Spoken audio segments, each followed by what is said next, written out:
I'm joining in. There you go. I'm there as backup. Okay. Give it a bit more of a hammer.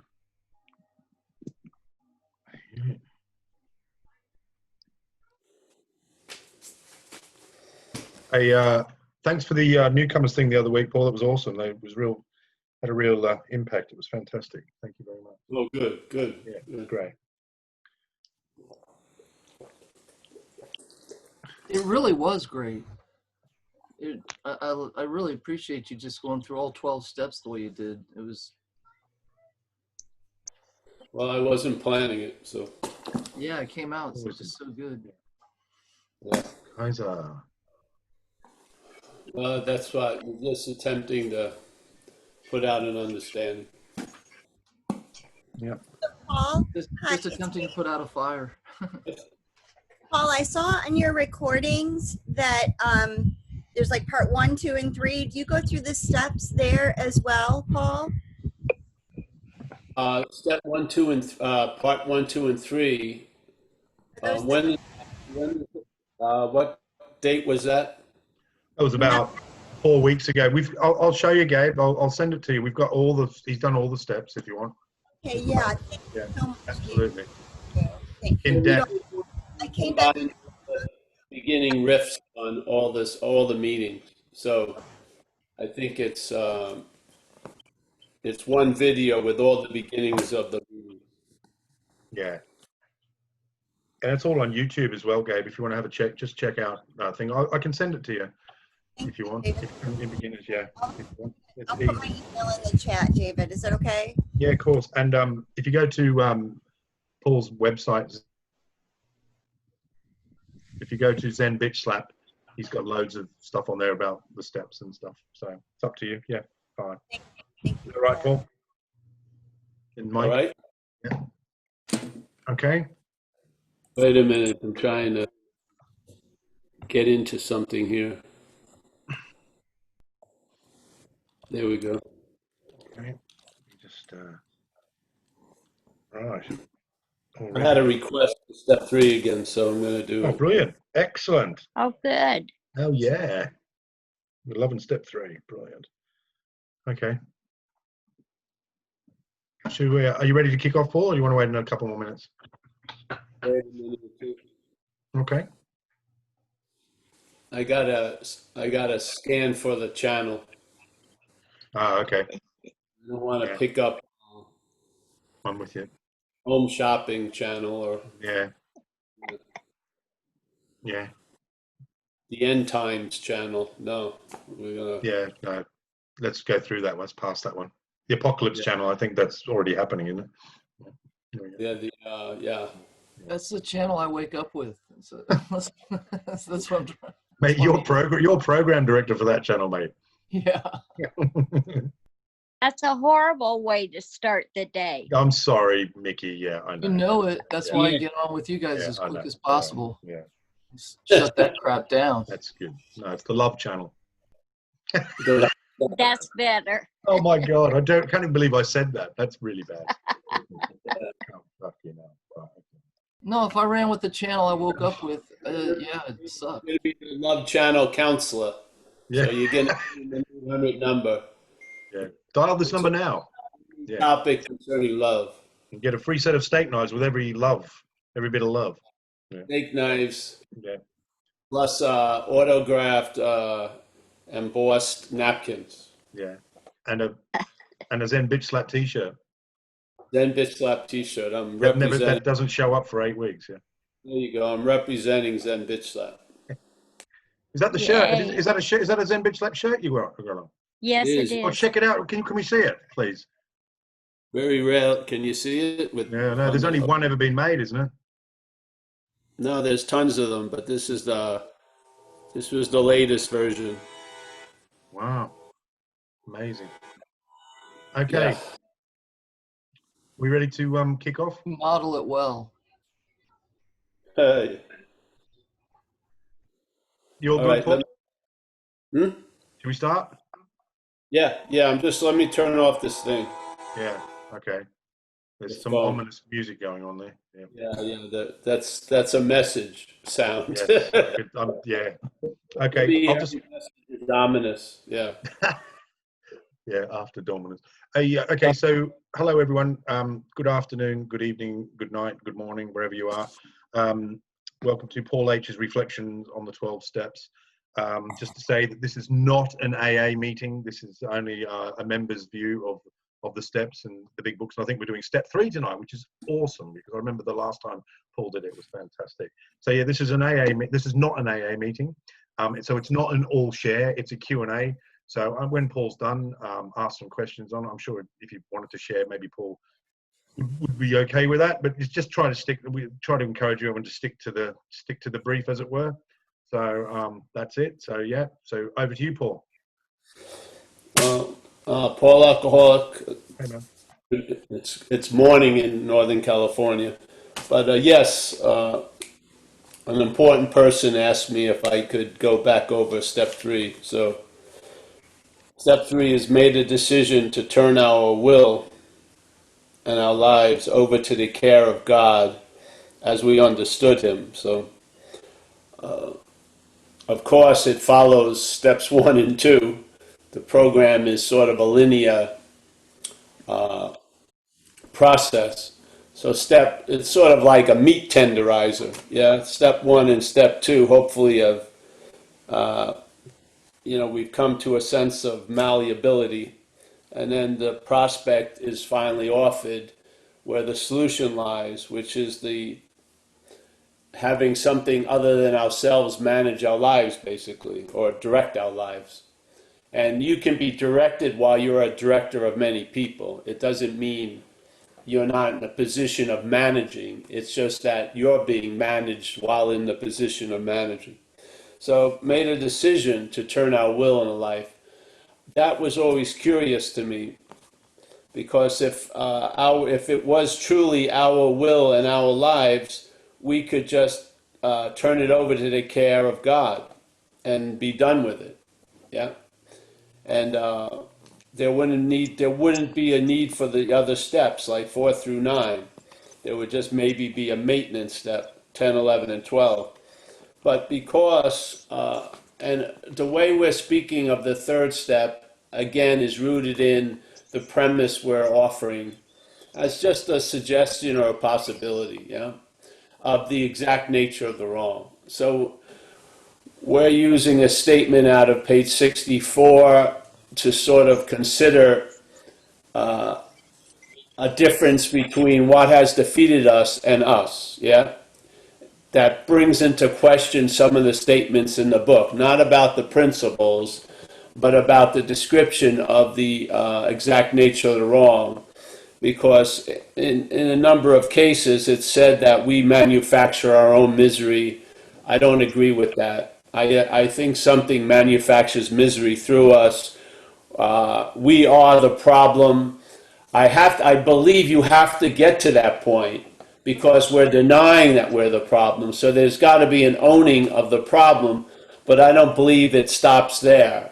I don't think you're a problem, with deep mental grooves that's going to have to be like forged and banged in with hammers into another condition, with the basic premise that you're always going to be living in an anxiety that at any minute you could start manufacturing your own misery again. I don't believe that. And I believe those statements come from not recognizing there's an act of being identified as self that allows the defeat and the manifestations of self to have a free range in our life, a free run in our life. And every time a manifestation of self manifests, we call it ours, which I believe is the act of being identified as self. So, page 64, being convinced, believing with certainty, this cannot be held by the mental state. The mental state is a binary system. It's convinced and unconvinced. It can flip at a drop of a hat. It's it's not stable. So, but the being convinced happens, or occurs or is held somewhere else, and I would say that would be implied as the innermost or the unsuspected inner resource. I believe that is where and what delivers the message, where there's a final convincing. And then the basic condition of Paul has to catch up with that. But in other words, I was struck sober, and then I had to become sober. I had to learn, I had to recover, and I had to learn and get into the habit of being sober. But I was struck sober by this power. So being convinced that self manifested in various ways. I don't see how you can miss this direction. So it's saying self is manifesting in various ways, and those ways it's manifesting is how it defeats us. So that's the punch, but where does the punch come from? I don't believe they're clear. They say self, but people mix it up with ego and a lot of other things, that they believe, the person believes they have an ego and that they can actually lose an ego. That sense of person, that sense of ownership, that sense of being the thinker, the doer, all that to me is the sense of self. That's reinforced constantly by the mental interpretation of our lives. So I think that's the root of the problem. And I think alcoholism just amplifies the problem to such an extreme that it becomes noticeable, even to the patient or even to the host. The takeover of the parasite is so hostile and so vicious in a way. The host itself can finally come to the realization that something has taken it over. And a lot of people describe being under the influence as a possession or a demonic intelligence or a parasitical movement. I feel like the first impression is correct. What they name it as doesn't matter. But it is a foreign agent that is living through us as us. And the identification as us gives it the ability to live through us without ever getting notice, because everything it does, we claim to be me doing it. So it's sort of like it's a loop you can't get out of, and I think it's captured by the statement, self can't get out of self, perfectly. I mean, perfectly. You couldn't have a more succinct description of what occurs in the act of being identified as self. That one sense of self is seen as the culprit, and then another sense of self, you or Paul, wants to get out of it. All the while thinking it recognizes self, but doesn't recognize the self that's masquerading as Paul. And so we get caught in this net of self can't get out of self, and what it looks like is Paul trying to get out of self, because Paul, aka self, can't get out of self. Wow, I didn't know Paul is an identification as self. Well, there you go. Now you do. Maybe you don't feel it, maybe you don't understand it, but at least you've been served the spiritual subpoena. That's the most anyone can do, is present it, reinforce it, just keep presenting it with the hopes that it clicks and you start getting a stabilized relief from the bondage of self. I hope. Yeah. I'd really love to see it as a rabid infection of relief going through our communities. I really would. So I see the decision is just that, because at this point what we call our will and our lives really isn't, because we've been taken over. We're in a mistaken identity, and we're living as something that we're not. And basically, for all intents and purposes, we're living self-will, which isn't our will, and we're really living a life for self. Self is living an interpretation of living, and we're being fed it all day, and we're believing it. We're believing that what's not happening is more important than what's happening. We're believing a lot of shit, you know. A lot of shit. So I think it gets captured in page 53 in We Agnostics, where it describes a lot of conditions that we find ourselves, and how we find ourselves in that starts with without knowing it. So without knowing it, we're being driven by something that is in us and is presenting itself as us without knowing it. We're not in the knowledge of that. So hopefully maybe this shoe that we're putting out today fits, and then maybe you can look at this 12 steps in a different way. Not changing the steps, but changing the angle you see them from. Yeah, and this really worked with me. And I've had I would say on a basic level, the problem hasn't existed for me for quite a while. Yeah. Of course, living happens and all that stuff occurs, but the whole basis, or sort of the baseline, which was such an extreme case of irritability, restlessness, and discontent, has been turned into a sort of a satisfaction and a contentment before I start the day. And I think that's incredible. For that to occur, like on the fly, you know what I mean? I didn't go into a fucking insulated retreat center for 8 years. It happened while I was living life. And in the living of life, I've been changed by the program and the principles and what I came to learn about alcoholism and about self. The fundamental basis of my day is different. And it doesn't require much maintenance because it's just based on fact. It's based on truth. It's not a truth that needs the help of lots of crutches. It's a truth that stands alone on its own, that allows you to outshine circumstances and situations. It's a truth that's reliable. It's a diagnosis that's correct. Therefore, you grow in an assurance that you're inherently okay, that the day isn't about trying to mask or disavow or distract from being unokay, nor is it a giant search for okayness. You start with a sense, just a dog shit sense of okayness. It isn't like spectacularly shining.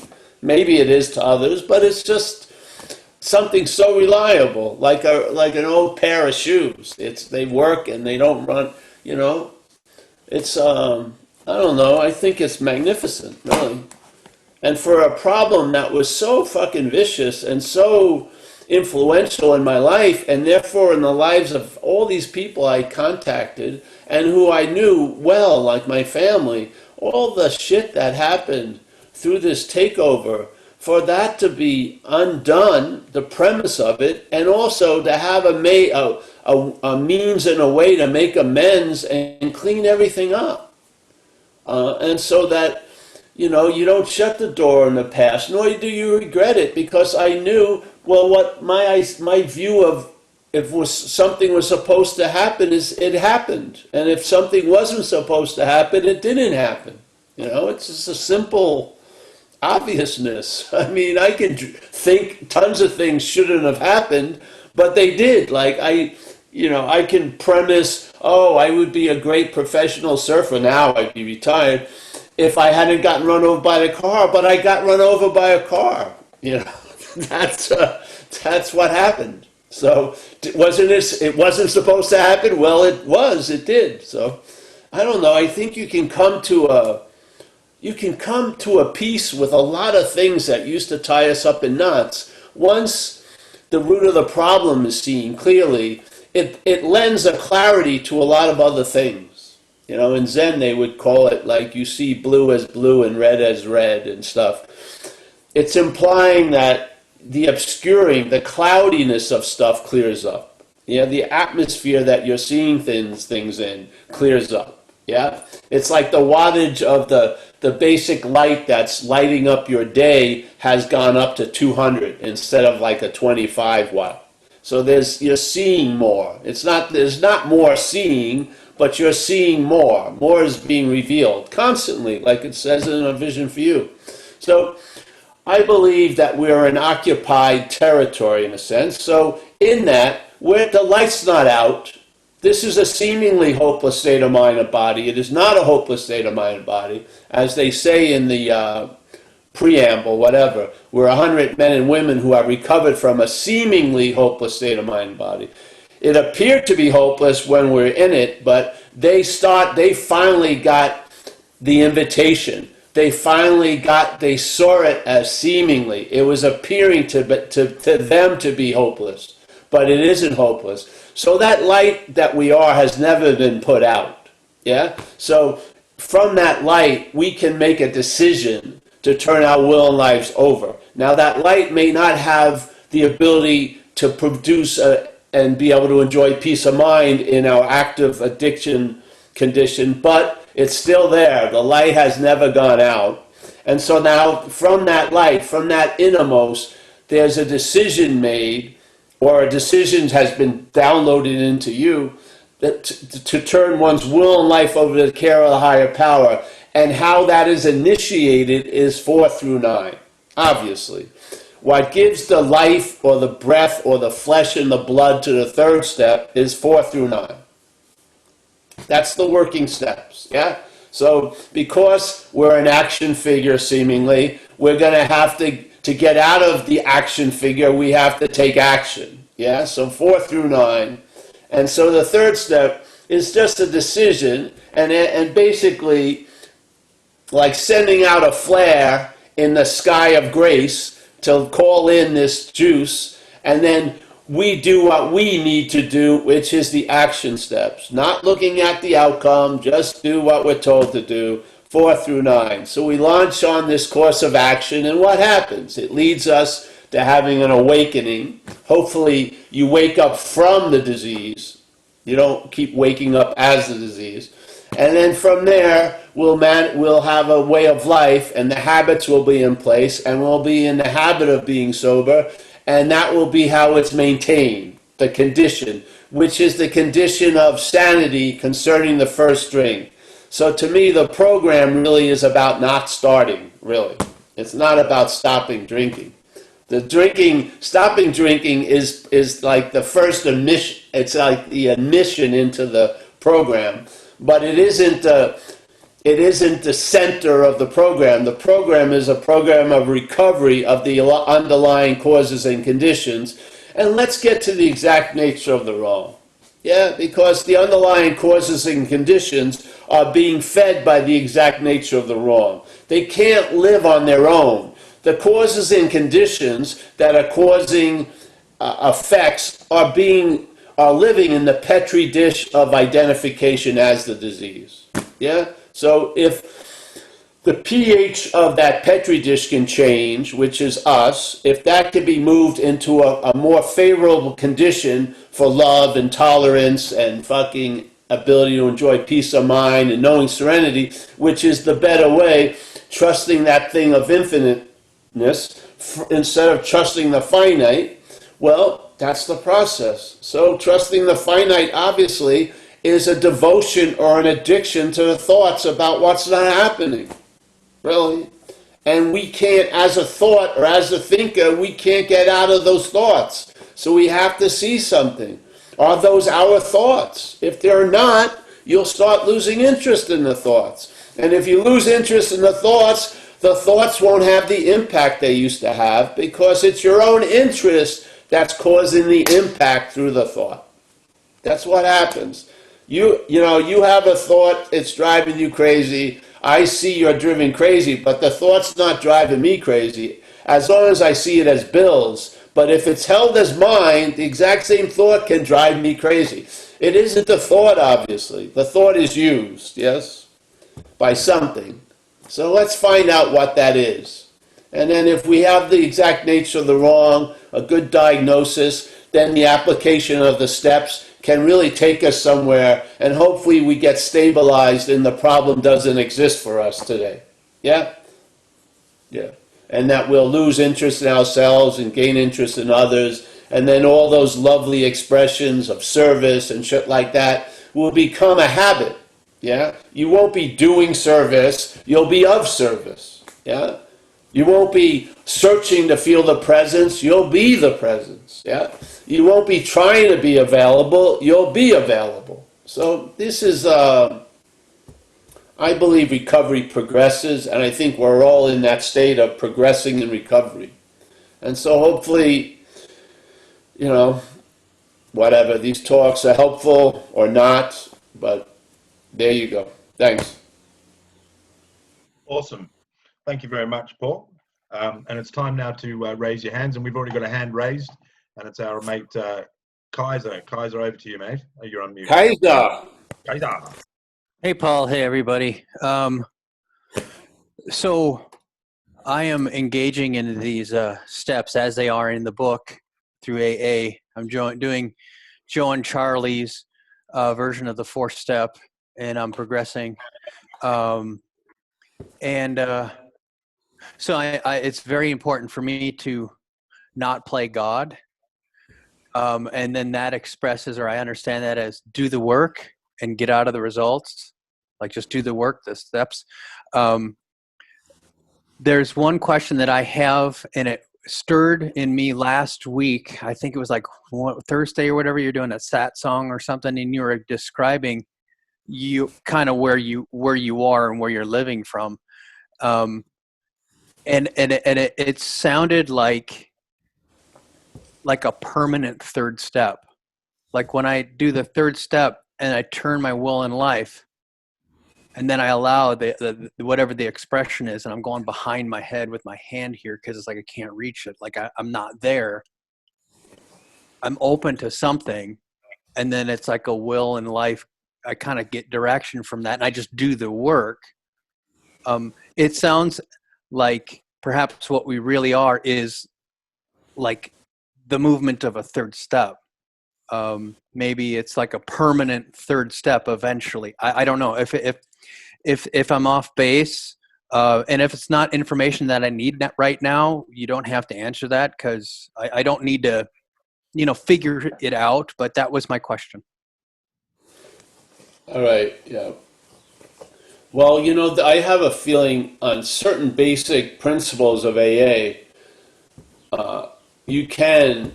there can be where surrender is surrendered, yeah, and where there's a clarity, like being convinced isn't something that needs to be followed by being unconvinced. There's a certain place in us that there can be a being convinced, and there's no opposite echo of being unconvinced. Yeah, it's just a done deal.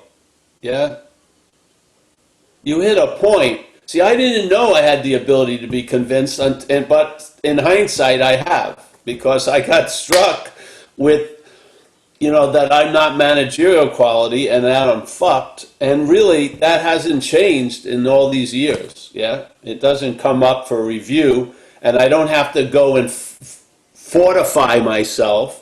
It's surrendered. Yeah, that basic argument with that underlying idea that I'm not managerial quality, yeah, has been surrendered. That's gone. Yeah, it's been. I'm not adversarial against that idea.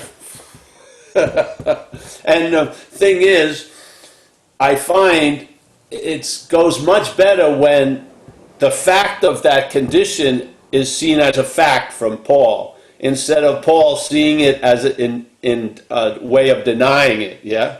Because it was a fact for a long time. I didn't arrive like overnight at being fucked, yeah? It didn't just come in and, I was managing one day and then my life was unmanageable. There was a whole lot of managing, and there was a whole lot of being fucked, yeah? I mean, the idea of, having a bottom, I was a bottom dweller. The only way I recognized a bottom was when I finally moved away, when the first day I got sober. Then I could say that was a bottom. Before that, that was my life. That's how I lived. I lived on a bottom for years. I didn't find myself, a bottom in one day and then I got, went to recovery. I dwelled on a bottom for a long fucking time. Yeah? So, I don't know. I got hit with a lightning bolt, and something that I had not been in agreement with, and obviously my whole life was an act of denying it, became obvious. I'm fucked, and I'm not managerial quality. Yeah? And then all the incredible demonstrations of that was seen in a new light. I had just gone on a 10-month run after leaving a 2-year program. 2 years of people running my life all day. You lived there all day. And I could see that my life looked better with them running it than it ever did with me running it. Now, but I was in an argument with that. Yeah? I was denying that fact, that I could turn my life over to a dog catcher and I would do a better job with it than I do. Yeah? And then I was brought to a soberness about that fact, and now it's been it's been a fact like it's always been, but it's been a recognized fact for 30-something years. Yeah? It doesn't come up for debate, or it's just obvious. So that, I think fundamentally, there's lots of shifts and a lot of things happen, but that's one of the fundamental shifts, is that you come to a sober assessment that what's running the show sucks. Yeah, basically. And that there's not enough time in a rehab to fucking make it a good manager. There's not enough books you can read. It's just a failed system, yes? A failed system. Just simple as that. And then in the fear inventory, he implies that in the way I read it, which is, why are you in so much fear today? Isn't it because self-reliance has failed us? So we have been relying on a failed system, and it's producing the effects when something relies on a failed system, that something lives in a lot of anxiety. That shit's not going to work out. That's the climate relying on a failed system produces. Now, the fucking thing is, we keep calling it our climate, but it isn't. You can be moved from that atmosphere because you're not the atmosphere. You are not self. Yeah? You can be moved out of that atmosphere and then live in another atmosphere. Yeah? Guided by the North Star of the third step and the other principles of the program. And then that rose bush that never bloomed is going to bloom like crazy. Yeah? Because it's going to allow a lot of potentiality that doesn't have a chance under the managing of self and the identification of self to express. It's going to give it a lot of time and a lot of opportunity to express through fucking service and shit like that. Yes? So perhaps there's a better way. Trusting something infinite rather than the finite self. The first step is recognizing the insanity of trusting the finite self, in my case. Yeah. Yeah. Yeah. And so, I'm not trying to recover as self. I'm recovering from self. Yeah. It's not. Yeah. Yeah. Yes, that's all right. You okay with that, Kaiser? Brilliant. Okay, Michael Stacey, over to you. Thank you. Good morning, Paul. My name is Michael. I'm an alcoholic. Hey, man. Hey, so I took the suggestion that you gave probably a month or two ago back about going through the steps in this framework, and I was doing that with a couple of sponsees, and they ended up having to, do the work of the fourth step, and they're still in that process. But I continued reading through the book, and I got past the vision for you, and I was going to stop there, but something told me to keep reading, and then they just put this in the book, I'm sure. In Dr. Bob's Nightmare, on page 172, I read, "Unfortunately for me, I was the only child, which perhaps engendered the selfishness which played such an important part in bringing on my alcoholism." And from there, I was like, wow, you know, that whole idea that like the selfishness that I had was there long before I ever took the first drink, and that it's where you were talking about that that perhaps the real root of the problem isn't so much alcoholism and drug addiction, but it is that self-centeredness. And whether Dr. Bob knew it or not, you know, he wrote it in the book and way back when. So I just wanted to point that out, and I just really wanted to let you know that I really appreciate the invitation that you've given me personally, and that it's the seeking stop. Thanks. Yeah, thank you, bro. Thanks for your participation. Yeah, see, I feel the self-centeredness, obviously,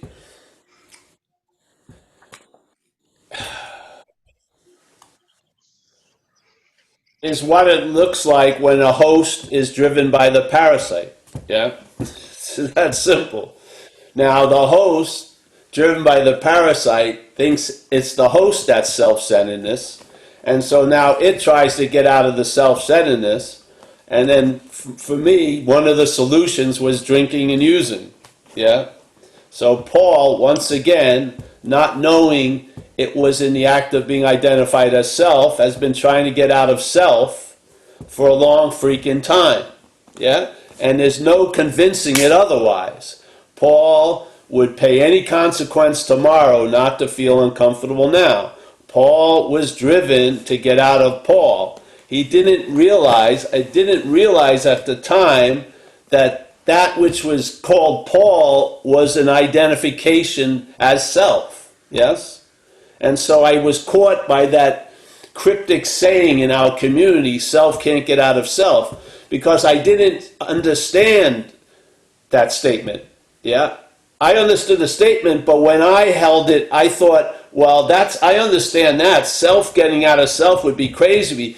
But Paul getting out of self makes a lot of freaking sense. But so I didn't know I was identified as self until I did. And when I did, when it came clear to me, it's never not been clear to me. It's never not been clear that there's been an identification as something that I'm not, that's giving that what I'm not a lot of leeway in my life, a lot of power, a lot of influence. I mean, a whole lot. To the point that I was suffocating under its presence, so to speak. Yeah. So, yes, of course, I believe the original dilemma is identification as self, and obviously that would be selfishness, self-centeredness, a life run on self-will, and all of that demands relief, and so we drink and use, and then we fall into another condition where alcoholism grows, and then we lose the power to control our solution, drinking and using, and then it's a fucking unbelievable problem that we try to get out of as the problem.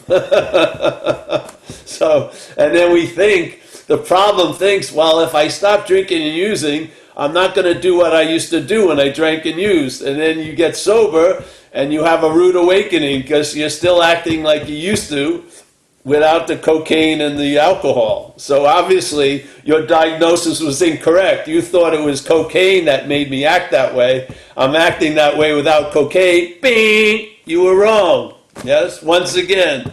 So your whole premise has been based on a wrong diagnosis. So you have to have a lot of rude awakenings when all your assumptions are shown to be not true, based really on the rooting of the premise in a falsehood. Yeah. So how is that which is false evidence going to recognize false evidence?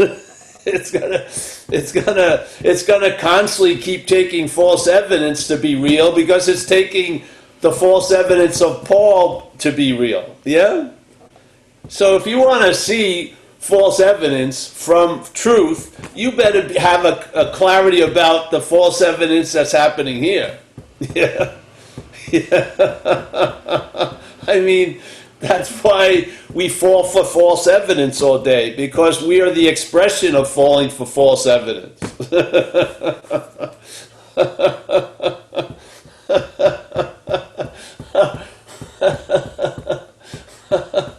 It's like the story of the pooper scooper. One of the reasons why we put out that whole story was to illustrate that we think we have a solution, but maybe that's not the solution. So the solution was, I can pick up shit really fast. So that's great. Yeah. But why not just get rid of the dog? Yeah. But we can't entertain getting rid of the dog because we're identified as the dog. So then we have to become a masters of picking up shit, or fucking, it's just, to me, it's like a sentence based on the premise. Yeah, you're going to have to learn how to pick up a lot of shit. if you don't want to get rid of the dog, then you fucking learn how to, you're going to have to learn how to manage a lot of shit. So basically, just get rid of the dog. Yeah. How can I do that if I think it's me? You can't. How are you going to abandon what you are? You can only abandon what you're not. I've abandoned cars, but I've never abandoned myself. I was there, still there. I abandon what I'm not. So it says you have to abandon yourself. Yeah, or this old idea of being Paul needs to be abandoned. Paul can't do it. Yeah, but there can be a doing of it. And this is the process of recovery, I hope. I hope it is. I hope it's part of the recovery. If not, the recovery is going to be partial. It's not going to be... A lot of the problem's going to be there. So, yeah. Thanks, bro. Here's Michael. Next up, we've got one of our own moderators here. Lebowski Gandalf has got a question. Over to you, mate. Good. It's not really a question. It's just I just want to say sometimes when I'm listening to Paul, I just get that hit, and I woke up this morning and problems became of a personal nature. And, I have some skillful means for getting out of that when that happens. And a lot of it's jumping on these Zoom sessions. But something you said just made me click to the impersonal nature of my problems. And I love that. I love the idea that I'm just plucking these things out of the air and I don't have to, And, and I had something else too, but like after you riff for a while, I'm a million light years away from whatever it was that was going through my head at the time, which is a great thing too. I just, it's just funny though, because it seems like for me, and I know when I say that some bullshit's about to come out, that I can get that hit so much easier from somebody else. But when I've played my little head game and attached to something, like it's a different deal to do it for me versus, and I thought about what you were saying the other day, whenever we get together, there he is, or there it is. Yeah. And whenever I jump on something like this, I can't even remember what was bothering me beforehand. And it started with Mickey. She's like a guru of some kind, I think. But anyway, she was like, why do you wake up feeling like that? That's a good question. But anyway, thanks, Paul. I really appreciate it. I'm so grateful for these sessions. We appreciate you. Yeah, with all your different names. Yeah. Just keep showing up. But it's a beautiful thing here in the world of Zoom. The sum of the squares is bigger than all the squares. Yeah? Yeah, you can feel a juice even in these things, which is pretty cool. I like live a lot more, but there's a juice here also you can sense. There's a lot of people getting sober on Zoom, newcomers and stuff. There's a lot of it. So yeah, you're definitely right. There's no more questions there, but I've just wanted to get your sort of trip on that, on a question. A lot of people come in and they do struggle, just really, really basic practical stuff, but a lot of people struggle with the whole concept of God for whatever reason. They've had they've had issues with, you know, for whatever happened in their childhood, or the whole church thing, or the whole religion thing, you know, for whatever persuasion that might be.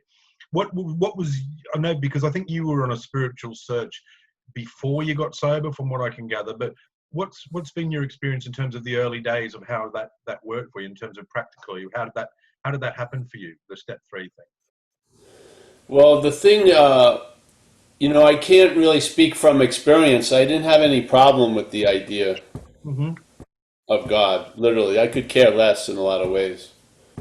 But I know how important it is to others by observation, but I don't have the same feeling. So I always felt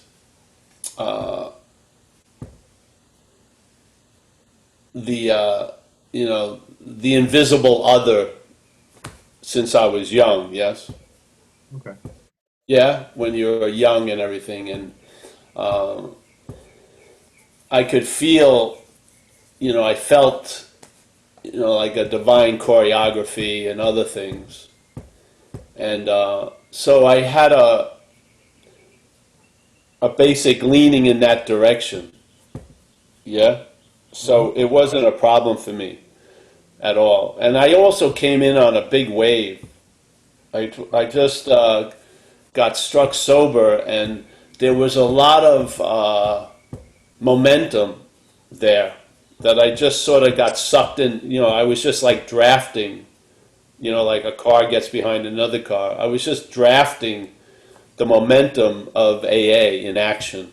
Yeah. And I never had a big debate about God or not, you know. But I noticed a lot of people, yeah, because there's a lot of old ideas they went through, Catholic schools and shit like that. Yeah. But for some reason, I didn't, at least it wasn't on the surface, yeah? So, but I'm a believer that there's somewhere it said basically that the idea of a higher power of your own understanding is really in the beginning of the program. Moving forward, that's going to change. And to me, how it changed was a reliance on a higher power of its own understanding, yeah? So I feel a real distinction between the me of Paul and what comes through. Because I used to notice when in my 3rd year of sobriety, I was asked to lead a 4th step workshop in San Francisco. And I remember I would do it every night. We lost the idea of a spirit rotation. I ended up doing it for many, many years. And I remember, and it was a Monday night, so I mean, years I went to this meeting Monday night, and so there was at least 400 Monday nights. And in those 400 Monday nights, Paul was in a lot of different conditions, yeah? Like Paul would be waiting to learn if he had AIDS or not. Paul was destitute, didn't have much money. Paul had a sinus infection. Paul's fairy princess had just left him 10 minutes before the talk. But I realized as long as I showed up, something happened, yeah? Something came through. So basically, I saw my job as a hose, yeah? Nothing to do with the water, as a hose. And the whole experience of getting sober has been that something has done for me what I could not do for myself, nor could any other person do it for me. Yeah, it was so clear. It's never not been clear. It was just so clear that there's, you know, I mean, if you really want to look at the similarities instead of the differences. Well, the similarities is we're in a unifying presence, all of us. We're an appearance of, let's say, individual separateness, but what we're of is like a unifying presence, I feel. Yeah. So I've seen that same thing work through me, work through tons of others. Yeah. I've seen it. And luckily I had the eyes to see it and then honor it. Yeah. So yeah, but I don't know. I would You know, if I'm really fucked, I don't care, you know, and I'm dying of thirst, I'm not gonna, I don't care if the guy's wearing a green jacket and walking on his hands, as long as he's bringing me the water. Yeah, that's my view. So, but I can understand, but I've never had that problem with God or any idea like that. Yeah. So in other words, a lot of the considerations, the momentum just broke me through until I got established for like 2 years of sobriety. I mean, there was just pure momentum that drove the action figure through a lot of those considerations, and then brought it to, you know, after a couple of years, you know, I was established in this view. Like it says, I sincerely took the position, but after a few years, I was established in that position of reliance on a higher power. Yeah?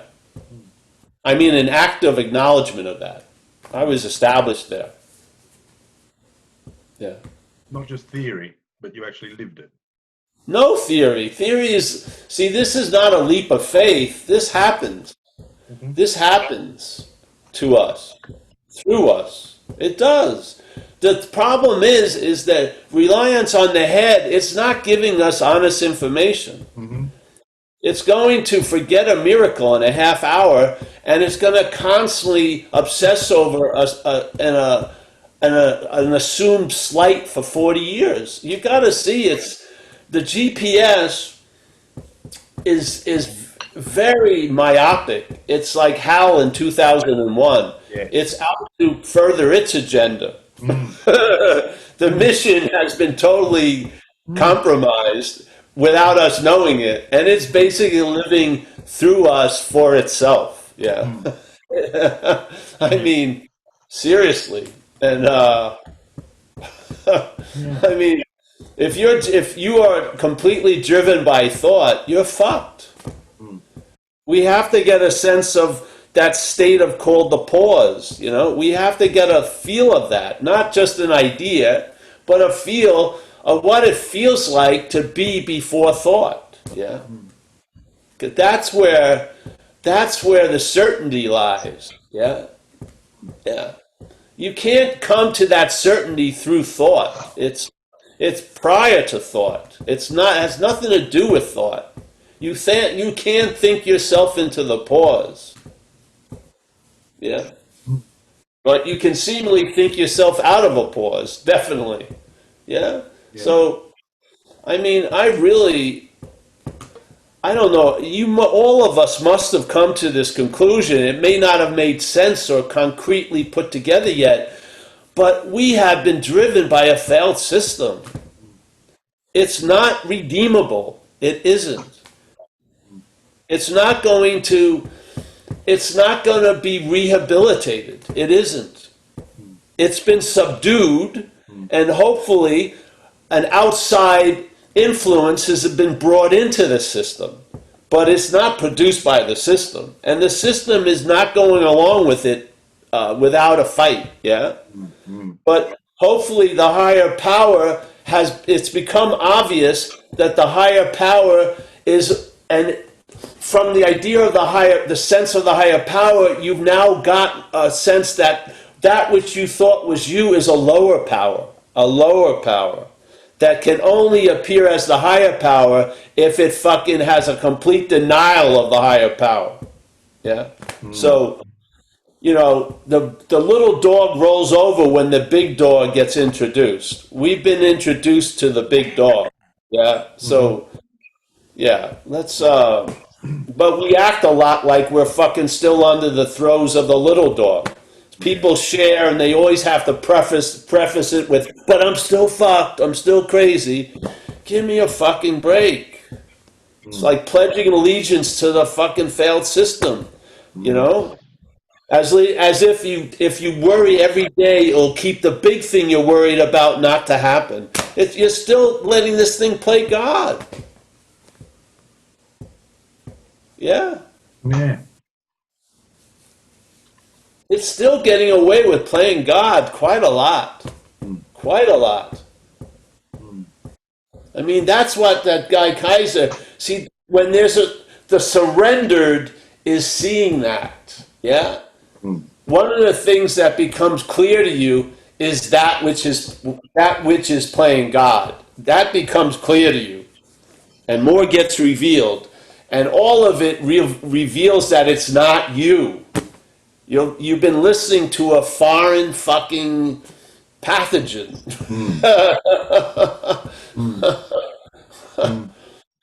And if you keep listening to it, it's going to severely diminish the recovery. It is. Mm. Mm. And you'll be happy with fucking crumbs. Mm. Yeah, that's beautiful.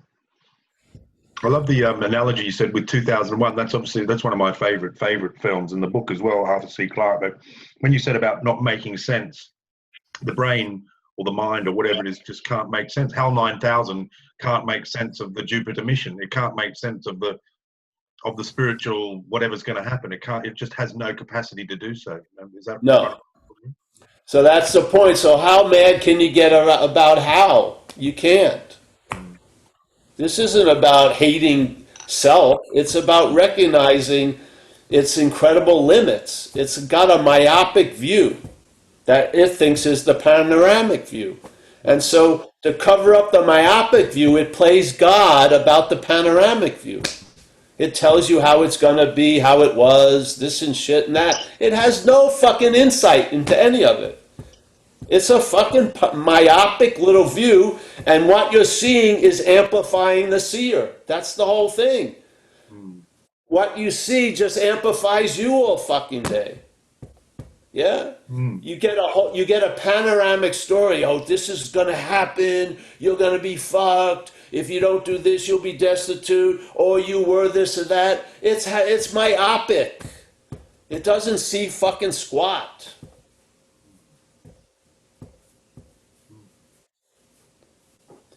I had no warning I was going to get hit by the car, by this incredible security system I've been relying on for my whole life. It was more surprise than anyone that I got run over.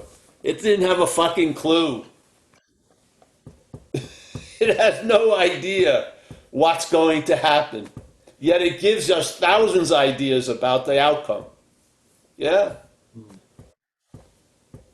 Perhaps there's a better way. You can trust something infinite that has the panoramic view and right sizes the myopic view to the point where it says in the book on page 63, you'll lose interest in yourself and your little plans and designs.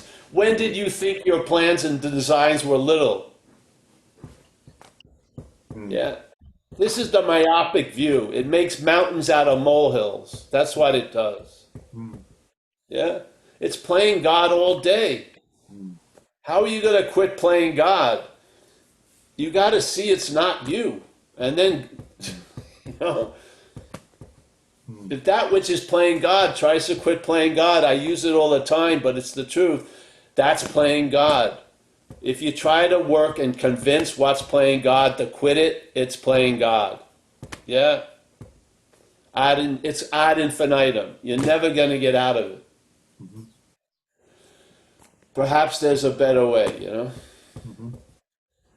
Wow. Thank you very much. Got a question here from Howard from Los Angeles. How are you, mate? Over to you. Hey, great stuff, dude. You're killing me. Just making me out. You talked about I'm living like such okayness, such great flow and awakening at 30 years of sobriety, but you talked about okayness. Howard, I'm just going to turn your video off because you're a bit staticky. I'm just going to turn your video off. Will you just get your question? I'm just turning your video off. If you ask your question again, that'd be great. There you go. Yeah. Yeah, great. Can you hear that? Yeah, that's right. perfect. Great stuff. It's killing me and setting me free. When I'm in the okayness, noticing the non-okayness. I love that analogy. My question is, like the primetime guys talk about, making a decision to turn your will and life over 10 times a day, 5 times a day. What do you feel about that? if that's just bullshit. And any insights on that? And and thank you for all the insights, because they're just rock. And I continue to just go places I've never gone before. And my bandwidth just keeps expanding through relaxation and expanding and expanding. And it's really awesome to watch. Great.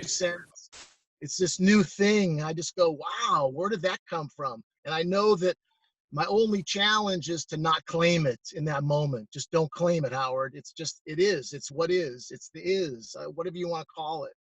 But with you made a decision. I was taught to, if you got to make a decision 100 times a day, make it 100 times a day. How do you feel about that? And thank you. All right. Well, thanks. And just for the other people, Prime Time is a certain group of meetings in LA area where they have a similar format for all their meetings, and I know about them, but I'm not, I don't know the nuts and bolts of it. But, again, it's based on the person who's before just saying, I have to say I'm making a decision all day, yeah? If that person really believes it needs to do that, then you do it. Hopefully, doing it will lead to not needing to do it anymore. Hopefully, yeah, that's the point, is that you get established in that new condition. So if you feel like completely sure that you're not even taking it sincerely, then you have to sort of chant it like a mantra. But when you're established in that position, you're not saying out loud or to yourself, I'm making a decision to turn your will and life over. You've already came to that decision. Yeah, it's not, you've observed that it's happened. And yeah, so I hope that helps. But so I'm not saying there's any way anything's right or wrong. It's really based on the person before it, So if the person is afraid that it's managing or whatever, so then it counteracts that with like a mantra. I've turned my will and life over to care of higher power. I've turned my will and life to care. Yeah. So if it works that day, far out. Yeah. But I don't see it as a very long-lasting activity. Yeah. Because you're going to get, hopefully, you'll recognize you're established in that. So why would I have to make a decision if I'm established in the effect of, that I'm established in my life has been turned over to the care of this higher power. Yeah. So it's past the point of making a decision. I'm observing the fact of it now. Yeah. So in the non-okayness, if I'm noticing non-okayness, okayness, non-okayness, do I even bother in the non-okayness? I just notice what's going on. Right? In the non-okayness, I'm not. And then notice it's not you that's even noticing it. That's good. Okay. Yeah. That's good. Yeah. It seems to be working, Howard. So just hands let down. it do its thing. All right. Yeah. The voice in me wants to always do it better because it's sweet. It's a different nectar. Well, yeah, but see, that's adding an ingredient that's going to sour the pot. So just, yeah. You don't realize you're the contagion of sourness, that you want to jump in and make it more sweet. So don't dive in the pot. Yeah, it's fine as it is. Thank you. Thanks a lot. Okay. Well, that's it. I think that's it for today, Paul. So thank you very much again. And just to say, we'll be back on Thursday. That Paul holds his own, I guess you call it a satsang, Paul, on a Wednesday and a Saturday, which is just a meeting, not an AA meeting. Yeah, it's not an AA meeting. It's more on the non-duality side of things, I guess. So yeah, that's right. That's at zenbitslap.com, which is Paul's website, where you'll find all his lots of videos, lots of audio, lots of documents, and opportunity to buy his books, which are highly recommended, particularly on the recovery side of it. Paul, can you just give us a little bit of a spiel about your book, please? Well, the one we did on recovery is under arrest. It's just a member's eye view reflecting on the steps and the principles and the exact nature of the wrong, sort of like these talks, but in print. Okay. I don't like books that much, but But you have to write them. Yeah. but I like live the best, and then video. But yeah, it's nice. I mean, we wanted to put it out there, and a lot of places use it, so, rehabs and stuff. So, yeah. Okay. All right then. Well, thank you very much. Do you want to say goodbyes to everyone and then? Yes, I want to say goodbye to not everyone, but a lot of you. Yeah, let's Great. see. There's some I don't want to say goodbye to. Oh yeah. We got Vicky over here. Hey, Vicky. We got Dennis. Dennis, you can exhale now. Yeah, take a nice breath. Yeah, you can move. The Zoom's over. Keith, nice to see you, Keith. There's a coffee waiting for you one of these days, if you play your cards right. We got Therese and Brett, but Brett's not there today, I guess. We got Problem named Vincent. Yes, and the solution. Woohoo! Nate, Ohio. Nice to see you, Nate, over there. Barbara and Roman. Nice to see you, Roman. Yeah. When in Roman, do as the Romans do. All right, we got Ian. Hey, Ian, over there. We got Gabrielle Little. Thank you, Gabrielle, for your donation. We got Kaiser. Kaiser, let's not take ourselves so seriously, Kaiser. All right, great. Yeah. What's important to Kaiser? Hey, let's question that. All right, we got Malcolm. He's not in the middle. He's driving. Nice to see him. Let's see who else. We got Topher. Nice to see you, Topher, over there. Micheline in Quebec. She's a newcomer, I think. Not a newcomer, but a new person